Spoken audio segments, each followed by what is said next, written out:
दोस्तों, एक समय की बात है। एक राजा साहब अपने दरबार में बैठे हुए थे। उनके सामने दरबारी विद्वान कवि और बड़े बड़े विद्वान सामने बैठे हुए थे। लेकिन राजा बहुत ही जिज्ञासु था। वो आने वाले पीढ़ी की बहुत चिंता किया करते थे। आने वाले समय को लेकर भी बहुत सोचा करते थे।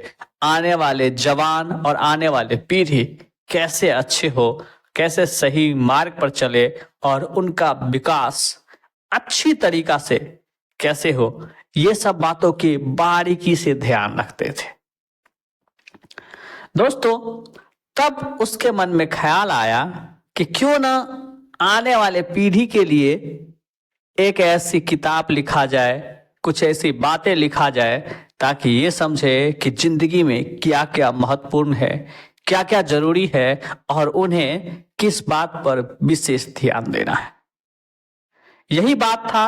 फिर विद्वानों को एक जगह इकट्ठा करता है और उनसे कहता है कि हमारे आने वाले पीढ़ी, हमारे प्रजा और आने वाले लोगों के लिए ऐसा कुछ बातें लिखा जाए ताकि वो उन्हें पढ़ते ही समझ जाए कि उनकी जिंदगी में क्या करना चाहिए और किस दशा में चलना चाहिए और क्या उसके लिए जरूरी है। दोस्तों, राजा का आदेश था। विद्वान सभी इसी कार्य में लग जाते हैं और वो अलग अलग किताबें लिखना शुरू कर देता है। इससे ढेर सारे किताबें लिखकर तैयार हो जाता है। कुछ ही महीनों में राजा के पास एक एक करके बहुत सारी किताबें पहुंच जाती है, जिसमें लिखा होता था कि जिंदगी में जरूरी क्या है, जिंदगी चलानी कैसी है, आने वाले 50 साल में जिंदगी में क्या जरूरी है और लोगों को किस तरह से रहना चाहिए। तमाम प्रकार की बातें थी, तमाम प्रकार के सोच था, तमाम प्रकार के विचार थे। सभी उस किताबों में लिखा गया था। दोस्तों, जो ही वो किताब देखता है और किताबों का ढेर लग चुका था, राजा साहब घबरा जाते हैं कि आने वाले पीढ़ी क्या इतने समय होंगे जो इतनी सारी किताबें पढ़ेंगे, फिर उस पर अमल करेंगे, अपने जीवन बिताएंगे? कदापि नहीं।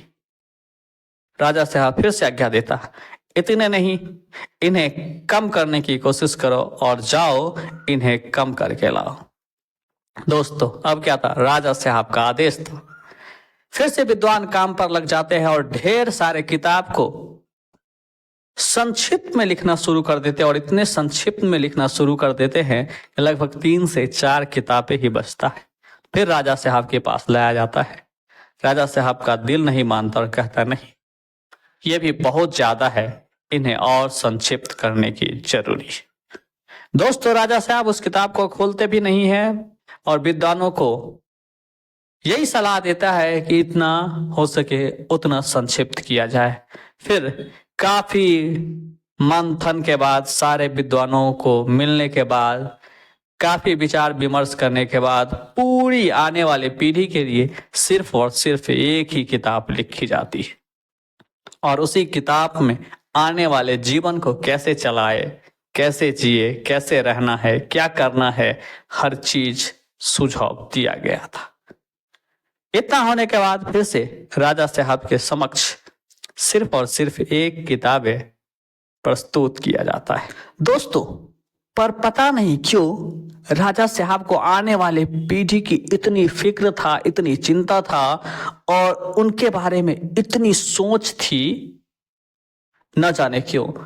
एक किताब आने के बावजूद भी वो संतुष्ट नहीं होता है। कहता है उन्हें और भी छोटा करो। विद्वानों ने सिर्फ एक पेज में लिख कर दिया और एक पेज पढ़ने के बाद भी राजा कहता है इतना भी ज्यादा है, हो सके तो एक लाइन, एक पंक्ति लिखो ताकि आने वाले पीढ़ी हर दीवार पर, हर जगह, हर पन्ने में आने जाने वालों की नजरें पड़ना चाहिए ताकि उनके दिल, दिमाग, मस्तिष्क और आंखों से ओझल ना हो वो शब्द। ऐसा कुछ लिखना है, ऐसा कुछ बताना है और ऐसा ही कुछ आने वाले पीढ़ी को समझाना है और सुनाना भी है कि जिंदगी में सबसे महत्वपूर्ण और जरूरी है क्या।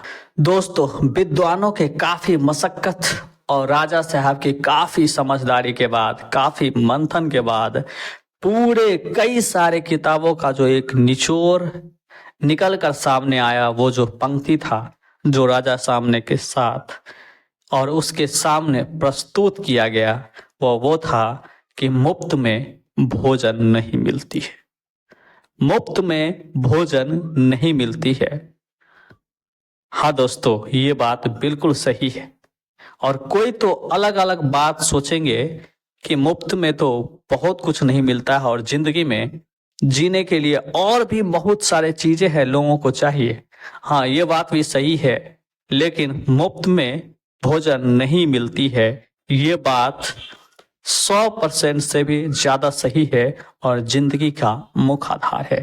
कोई आकाश में उड़कर या किसी को आकाश में उड़ाकर अपना पेट भरता है, तो कोई जमीन में गड्ढा खोदकर, पहाड़ों को तोड़कर, धूप और आंधी से लड़कर पेट पालता है और दूसरे का भी पेट भरता है। कोई किसी कमरे में आराम से बैठकर दिन भर मगजमारी करता है और फिर अपने परिवार का पेट पालता है, चाहे शरीर हो, चाहे मस्तिष्क हो, चाहे जिस तरह भी हो, हर कोई पेट पालता है और मुफ्त में नहीं, उनके लिए उन्हें चुकानी पड़ती है अपनी मेहनत, बुद्धि, शक्ति, क्षमता और यहाँ तक को खुद को भी कभी कभी बलिदान करना पड़ता है।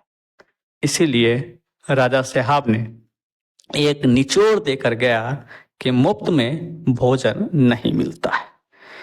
इस राजा साहब के इस वाक्य के लिए आप क्या सोचते हैं, हमें कमेंट करके जरूर बताएं। यहाँ तक आ गए तो वीडियो को एक लाइक कर दीजिए और चैनल को भी सब्सक्राइब कर दीजिए।